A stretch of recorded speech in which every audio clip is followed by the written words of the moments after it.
Hey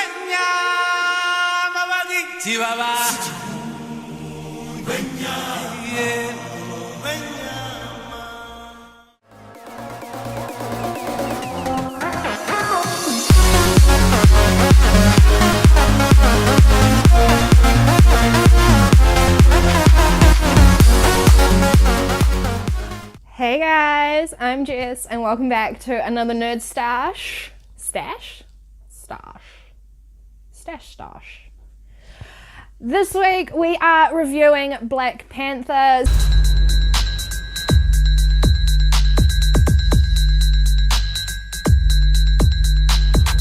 So we went and saw this last week and you're gonna get some of my honest feedback about it. First, we start off with your non-spoilery stuff. The very first scene in the movie is fantastic. It gives a bit of an explanation on the background of Wakanda and why their history is the way it is, and to a degree. And also, the other thing that I have to say that's kind of not really spoilery, because you've seen all the trailers and stuff, is that the costuming is fantastic. Like, it is so gorgeous. Spoilery stuff. I'm just kind of getting straight into this today, because, yeah.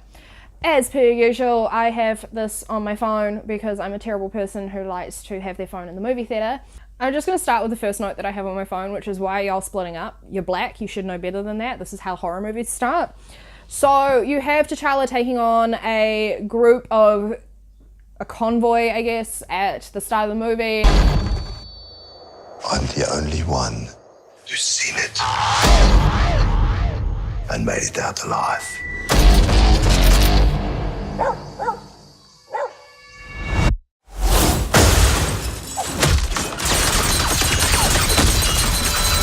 And then they're all like, defense position, and then they all run off into the jungle. I'm like, why would you? This is how horror movies start, okay? Like, you can't do that kind of stuff. Like, you know you can't do that kind of stuff. This is basic survival. Ugh. I just have like 7 different notes that are just like, costumes. Yes, costumes. General sort of, I guess, spoilery things. I can't stand Watson's accent in this. Him as an American just like really annoys me, and I can't remember his actual name. I'm just gonna call him Watson. Martin Freeman. That's his name. It's not Watson, but it is Watson because that's what I remember him from.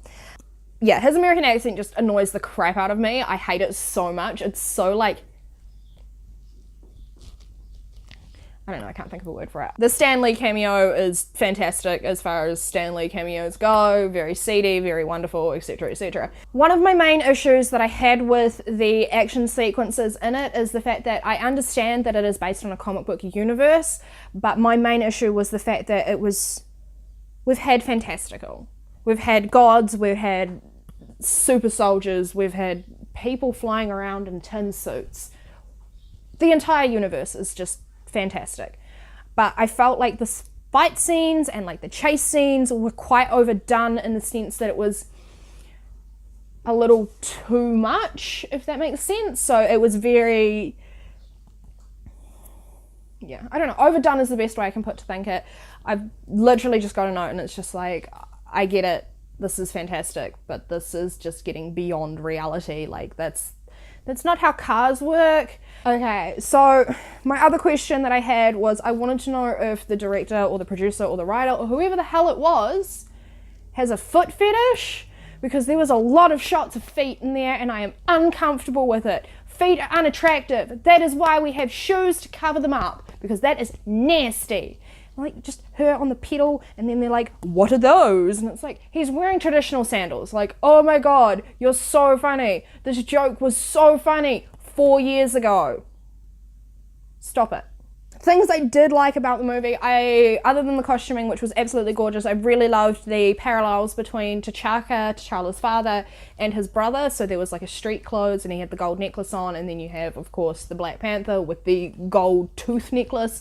So like the parallels between that were really, really nice. I did like the fact that you went from having Ulysses Claw as your bad guy, and then it all of a sudden changed to Killmonger. Killmonger, I love Michael B. Jordan. He is awesome. Like, Fantastic Four, we don't talk about that. But he has had some great acting roles. I get that he was supposed to be from Oakland and he was supposed to be from like the ghetto, but it was literally the most overdone ghetto person I have seen in a movie in a long time. It was like it was a caricature of what an actual like dude is like, and then they're like, oh yo, what's up? And it's like, can you, like, I get it. It's a movie and it's got African Americans in it and it's got African culture in it, but you're taking it too far. It's like you're a white dude that's been sitting in an office for the past 50 years and this is how you think that every African American and every African person should act. It's just, it's ridiculous to me. Like, I don't agree with it. I don't think it's right. I just... Soundtrack was pretty dope, not gonna lie. Most of the CGI was good. I did have an issue with the CGI with Killmonger and Black Panther when they're like falling down the tunnel and they're like fighting on the train. I thought the CGI in that was like... Wow, that's a really descriptive noise. What else did we have in that movie?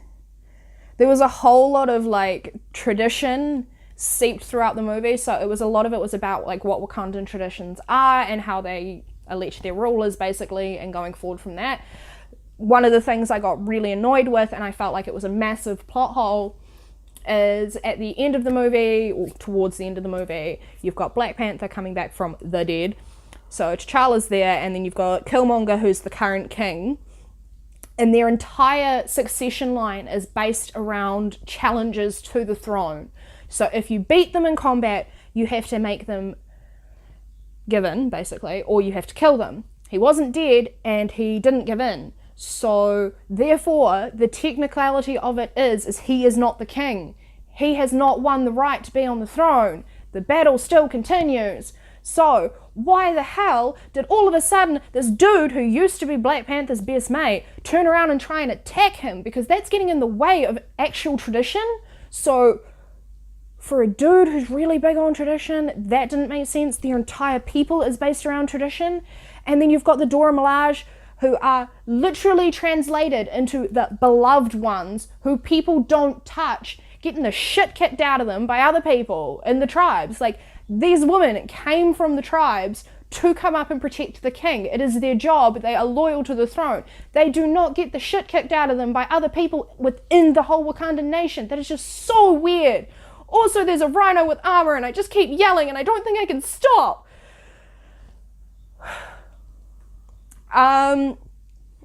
Yeah, that just kind of all came out in one big rant. I'm really sorry. I did really enjoy parts of it. My issues with it were, lots of it was very wishy-washy and back and forth on a couple of the plot points, and then you've also got the fact that it felt, you could basically exchange it and you could have a bunch of white people and America and it's Captain America. You could have white people and Asgard and it's Thor. It was just the same movie again. It felt like they'd recycled it and then they couldn't be bothered trying to come up with anything else. Like, you knew what was going to happen the entire time. Like, what is the point? Couldn't you think of something better? Especially when you sit there and you compare it with how Thor Ragnarok ran, which was a different sense of humor. They tried a different thing with it. And then you've gone back to your stock standard Marvel movie. And we've seen this so many times. It's either a dude in an iron suit, or a dude who's just waking up from a coma, or a dude who lives in space. It's the same thing over and over again. You'd think with their like massive 1200 year plan or whatever, that they would sit there and actually plan these things in advance so that they weren't re-releasing the same movie. Okay, I'm ranting. I need to stop ranting. Other things that happened in it. There was a lot of like, this thing. And then they're like chanting, they're like, T'Challa, and the only thing that came to my mind was, oh la la, I am T'Challa, oh la la. So, yeah, we've kind of just been running around our house like, oh la la, I'm T'Challa. Stash rating. I can't even remember what I gave Justice League, to be quite honest. So I'm gonna go for 3 stashes out of 5, 3.5 stashes out of 5. And like, it was a good movie. It wasn't great. I think I actually preferred Justice League to it just because it was different, which is not saying much because I really didn't like Justice League that much. I'm excited for Infinity Wars going forward, but I'm not 100% stoked with this movie. Also, the after credits scene. So you have like Winter Soldier coming out of like a hut and he's got no arm, and there's like little kids like poking him when he's sleeping, and he's like best friends with Black Panther's sister. What was the point in that? Like, I thought the after credit scene, there was like talk of it being like a setup for Infinity War, but it wasn't really. So I'm really confused as to what is going on there. Also, favorite character of the entire movie has to be the sister, because she was the only one there who actually had personality. Nerdstache is proudly brought to you by WEBHEAD. WEBHEAD, for all your website and IT needs. Anyway, that is all for today, guys. If you have any comments about Black Panther, put them down below.